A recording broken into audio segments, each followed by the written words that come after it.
Welcome. Welcome back to Lord TV, L3RD TV.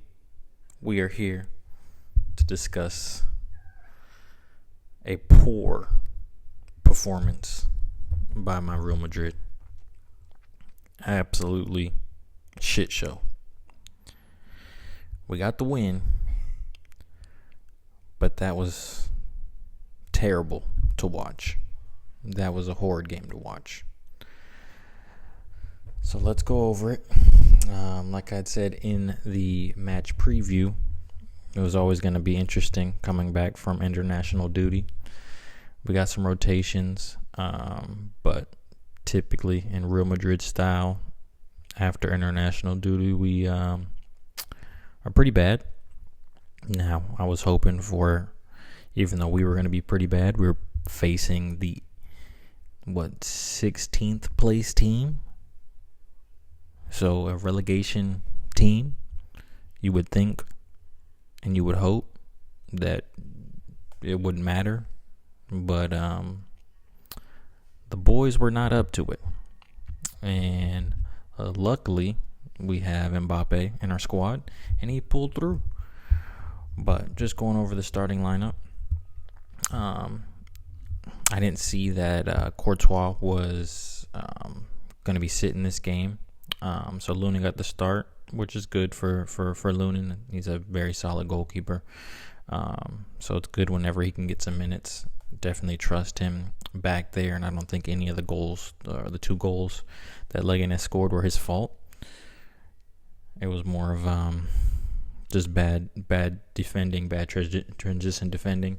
But Lunin in goal. Like I had said, Lucas Vazquez was probably going to get the start, giving Fede a little bit of rest. That long trip back from South America. All three of the Southern Americans actually got a rest for this game. They eventually had to come in, to try to help save the game in the second half. But Lucas Vazquez right back. Raul Asensio, who's been our best center back all season, next to him at right center back. Rudiger, which I'm surprised because Rudiger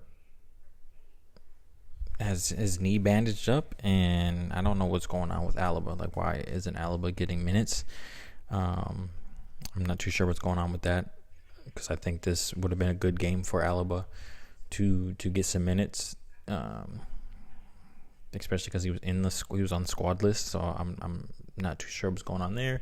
And then, of course, Fran Garcia as your left back, because Ferland Mendy is hurt for a good amount of time, for about three to 4 more weeks, maybe even a little bit. I think it was a 2-month injury, so he's going to be out for a little bit. But let's just say on the shorter end, for 4 weeks, 3 to 4 weeks, we're going to be without Mendy. Then in the midfield, you get Camavinga, Luka Modric, and I guess you could say Brahim. And then in the attacking front line, Jude Bellingham. And then in the attacking front line, you had Brahim, Mbappe, and Arda Güler. I'll start, I guess, with the positives, and actually I'll start with the negatives and then go to the positives.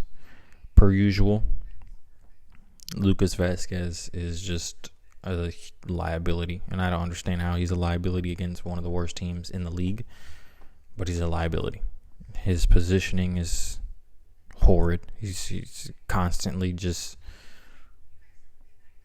up the field. Just at all times he's up the field. Doesn't matter where the ball is, what's the attack, he's just not in position. And it constantly costs us, because that forces, obviously, players to have to shift and try to cover that position.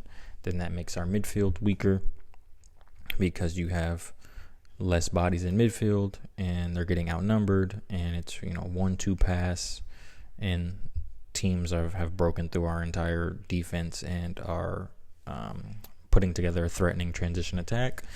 And then when you also have Luka Modric, who isn't the best at this age in transition defense, it's just a spell for disaster. And what really sucks is you're looking at this game and you're like, okay, it's fine to have Lucas Vazquez out there, giving Fede Valverde rest, but looking at what Lucas Vazquez has been all season, and then you're going into this game again. The man has stayed at home and was rested for 2 weeks during the international break. You'd think he would be fresh and ready to perform, but no, he wasn't. He was just a huge liability on that side of the field, and it cost us, and it almost cost us points, which we cannot drop any points because Barcelona is probably going to win out. They may drop a point here or there, and if they do drop a point or drop 3 points, it'll be against us. And then they have 2 potential games where they're outside of us, where they could drop points. But typically, the way that Barcelona plays in the league, in their form right now, they're kind of just crushing teams. So we definitely can't afford, if we even want to keep it a title race, we can't afford to drop any points, and putting performances like this out there, it's not going to help. But going back to Lucas Vazquez, if he can't play in this game, what game can he play in? And then we're going to have to be forced to just run Fede Valverde into the ground. I'm not looking forward to that, because I would prefer to have to save him for the more important matches in the Copa del Rey semifinal, potentially going into the Copa del Rey final against Atletico or Barcelona, the Champions League's games, against Arsenal. If we make it past Arsenal, PSG more likely than Aston Villa, but whatever the case may be, those Champions League games, I'm not trying to just have him play every game 90 minutes for the rest of the season, because I need him to be fresh, especially the way he plays. He's up and down,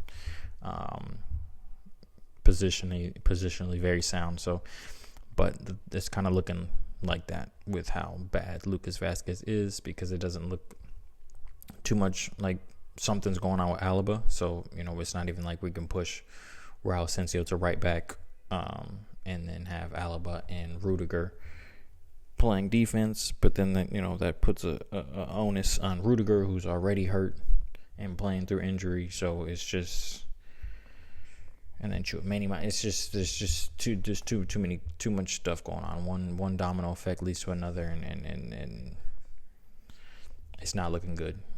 We didn't sign players we should have, and the amount of players that we should have to have enough kind of resources in these different positions,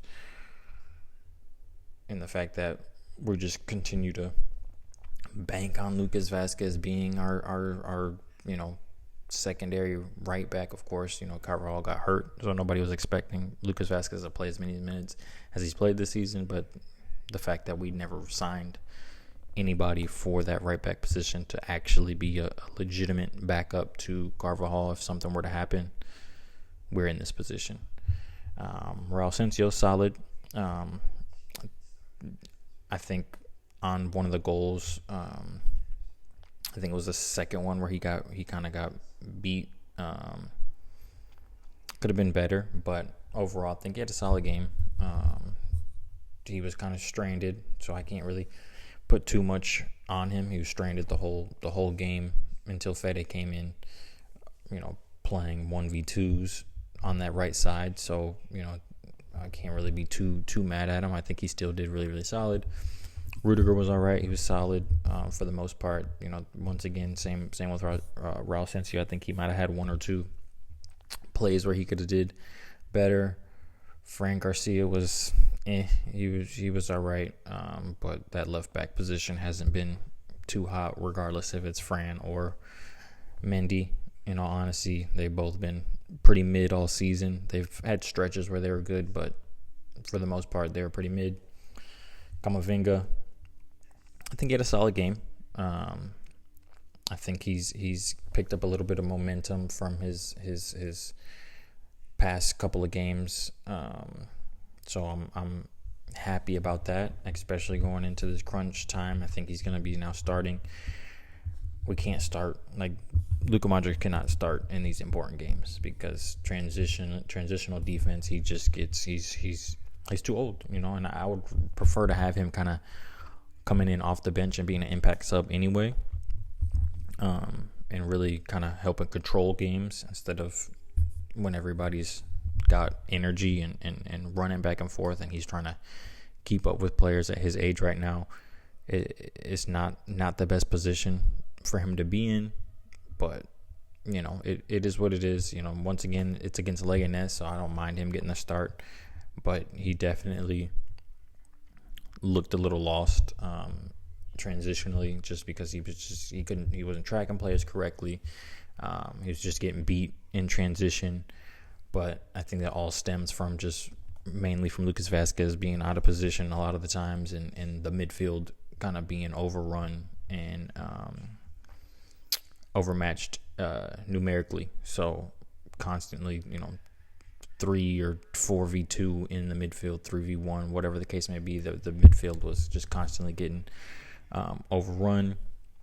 So, what are you going to do in that position if you're going to have a defensive liability on that right side where essentially you have a three-man defense, but you're not playing a three-man back line, so you're not set up to play like that. Jude Bellingham, very good performance. Happy he got on the score sheet.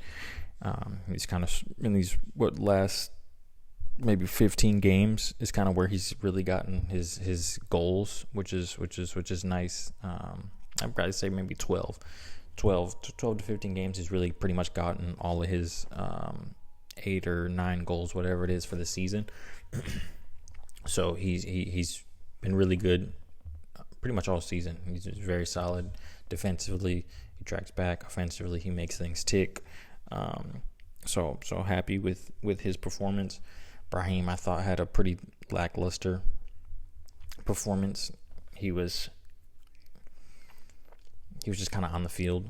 He had a couple of chances, a couple good things. Typically, Brahim will have a couple of good moments in a game. He should have scored. He had a really good chance. He should have put that away. I prefer Brahim just off the bench. I think he's better, more impact that way.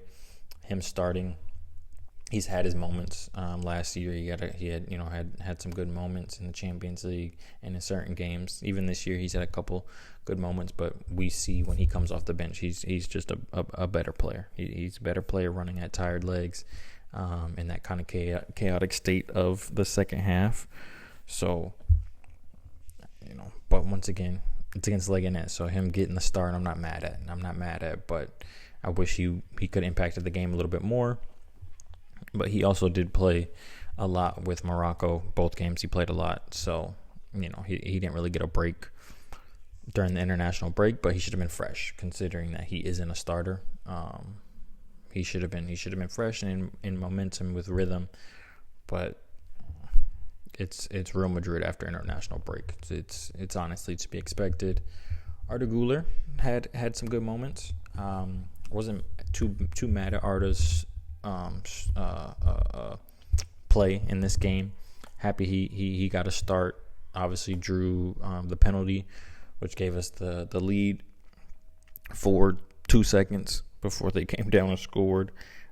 So I'm not too mad at his performance. I still think he's not as hot as he was last season. Like, he could do no wrong last season. He was just constantly impacting the game every time he touched the ball last season. But this season it's been a little bit tougher for him to really get those moments. But I'm happy. I'm not mad at his performance in this one. I'm not mad at it. I think he was solid. I think he put together enough to at least warrant more minutes. I think just talent-wise, he warrants more minutes anyway. But I'm happy that he at least put in a solid performance. And he impacted the game in a way with drawing that penalty. So he wasn't just out there, which in couple previous games he's kind of just been out there and didn't impact the game in any way. So I'm happy he made a little bit of an impact this game, and had some moments. I'm not mad at Arda Güler's performance. And then our man of the match, our savior, Kylian Mbappe, coming through. He's been on a tear in this kind of second half of the season, which I'm very, very happy with, because with the way he started the season was very, down, not very Kylian Mbappe-esque, but he's really turned it around now. Happy he got the 2 goals we needed. We needed those goals, the penalty and the long range shot. I know there's a little bit of a debate of, it was a free kick. It's technically not a direct free kick. It was a set play. Fran Garcia, passes it back to him. He touches it to Fran Garcia. Fran Garcia sets it up, and then he, does the long range shot. So technically not a direct free kick, but regardless, a goal to help us win the game, because we definitely needed all of that. Because that could have been a very embarrassing moment coming back from international break. So overall, performance was pretty horrid, but we got the job done. That's all that matters. And then the subs, Rodrigo, solid, nothing crazy. Vinny was kind of poor. Him coming on once again, like I had mentioned in the last match review, Vinny and Mbappe cannot pass to each other on transition. Like, you would this is a goal. This is definitely a goal. 2v1 transition, Mbappe, Vinny.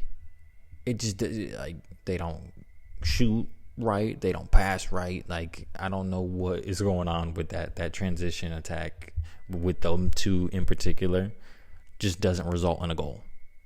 Whether one of them gets an assist, whether one of them just shoots it, it's just the wrong pass, the wrong decision. It doesn't. I don't understand it. How it doesn't work.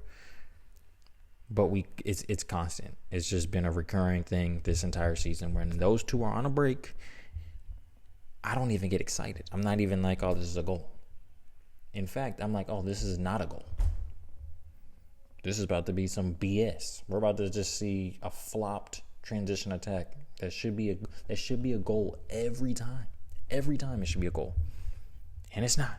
Every time it's not a goal. So, what are you going to do? They need to figure it out. They need to figure it out, because I'm tired of seeing those two pass it to the defender, not make a goal out of what should be a goal. We got two of the fastest players in the world, 2v1, and no goal. I'm tired of it. So I don't know what's going on with that, but it is what it is. So I'm going to go through, give some player ratings. I give Lunin, give him a 6, maybe 6.5. Like I said, not too much you could do on the goals. Both goals were in the 6-yard box. That was just bad transition defending. People not picking up runners, not tracking the run. So not too much on him. Lucas Vazquez, 0. He just should be not even on the field. He gets a 0. Raul Asensio, same thing, 6.5, 7. Rudiger, 6.5, 7. Fran Garcia, 6. Nothing too crazy over there. Had a couple moments, but at the same time was getting beat. Midfield, Camavinga, I give a 6.5, 7. Modric, I probably get a 5. That wasn't the best Luka Modric performance. Jude Bellingham, I think a 8, 7.5, 8 is fair. He was very solid. Brahim probably gets a 5. I'll give him a 5.5. He was better than Luka. He'll get a 5.5, 6 maybe, but he should have scored. Wasn't too much that he did. Arda Güler, I'll give a 6.5. 6.5, 7, and Mbappe, he gets an 8.5, 9. He was definitely our best player. Wouldn't have won without him. So happy he came to play while everyone else didn't. But that's all for me, and I'll see you guys next time. Adios.